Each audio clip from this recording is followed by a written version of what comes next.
মেয়েদের যৌনাঙ্গেও কিছু সিক্রেশন আসে, যেই সিক্রেশনটা আসা খুবই জরুরি। এটা কিন্তু কোনো অসুস্থতা না।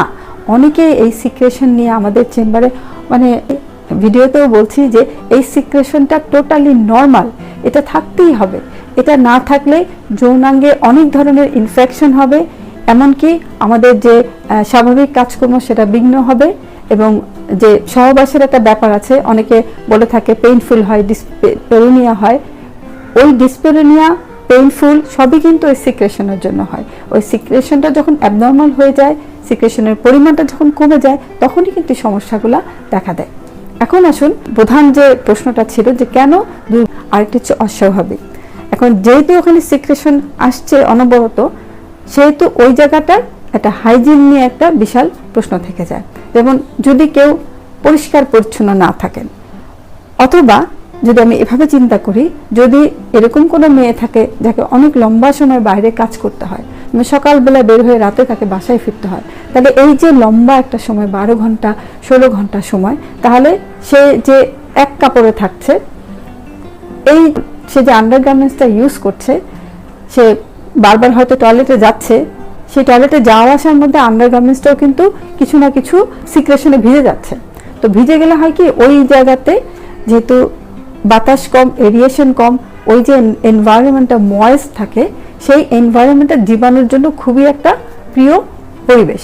তো সেখানে হতে পারে যখনই ওখানে ইনফেকশন হয়, তখন সিক্রেশনের পরিমাণটা আরেকটু বেড়ে যায়। হয়তো তার যে ক্যারেক্টার, যে চারিত্রিক বৈশিষ্ট্য, সেটাও একটু চেঞ্জ হয়ে যায়। নর্মালি সিক্রেশন ওয়াটারই থাকে, কিন্তু যখনই কোনো ইনফেকশন ওখানে হয়, সেটার কালার হয়তো একটু ইয়েলোশ হয়ে গেল, একটু চেঞ্জ হয়ে গেল, সেটাতে একটু চিংয়ের জন্য সিক্রেশন আরও বাড়তে থাকে।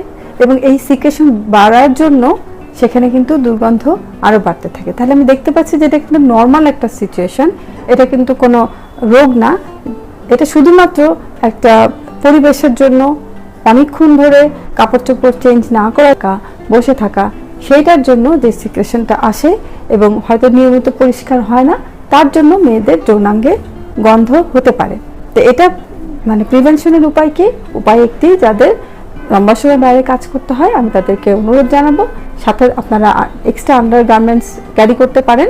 এবং যখন মনে হবে যে নিচের আন্ডারগার্মেন্টস একটু স্যাঁতসেঁতে হয়ে গেছে, সেই হবে, এটা যদি না থাকে একটু নিজেদেরকে অ্যারেঞ্জ করে নিতে হবে।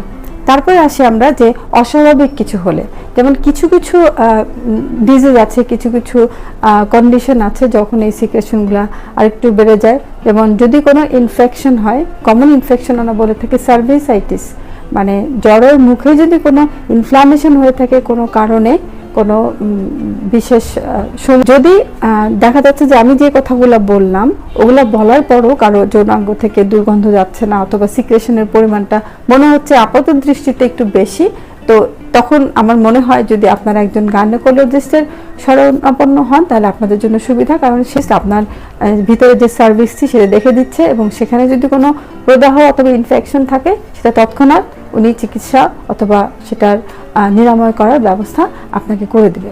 এছাড়া আরও কিছু ব্যাপার আছে, যেমন যদি কারো ডায়াবেটিসের কাছে আসছে সিক্রেশনের জন্য, তো একবার ট্রিটমেন্ট দিলাম, সেকেন্ড টাইম দিলাম, তারপরে সেটা ভালো হচ্ছে না, তখন দেখা যাচ্ছে তার ব্লাড সুগার টেস্ট করতে গিয়ে যে সে ডায়াবেটিক।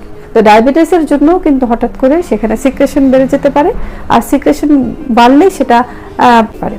এছাড়া আরও কিছু ডিজিজ আছে, যেমন জ্বরের মুখে কোনো পলিপ হওয়া, জ্বরের মুখে কোনো ক্যান্সার জাতীয় পরিবর্তন হওয়া, তারপর প্রেগনেন্সি হওয়া, এই সমস্ত কারণেও কিন্তু সিক্রেশন ওখানে বেড়ে যায়। তো দুর্গন্ধ জিনিসটা সেকেন্ডারি, মানে সিক্রেশন বাড়বে, সিক্রেশন বাড়লে সেটা যদি ঠিকমতো ক্লিন কোনো কারণে সিক্রেশন হয়ে থাকে, তাহলেই শুধুমাত্র ওখানে দুর্গন্ধ হতে পারে। তো আমার সব মেয়েদের প্রতি অনুরোধ যে আপনাদের যে প্রাইভেট পার্ট অথবা প্রাইভেট যে আন্ডারগার্মেন্টস আপনি পরিষ্কার পরিচ্ছন্ন রাখতে হবে, এবং তার সাথে যখনই আপনাদের মনে হবে যে এটা স্বাভাবিকের চেয়ে একটু অস্বাভাবিক, হয়তো সিক্রেশনটা স্বাভাবিকের চেয়ে একটু বেশি, অথবা রংটা একটু অন্যরকম, অথবা সেখানে চুলকানি হচ্ছে, তখনই ডাক্তারের শরণাপন্ন হতে হবে এবং সেইভাবে চিকিৎসা নিতে হবে।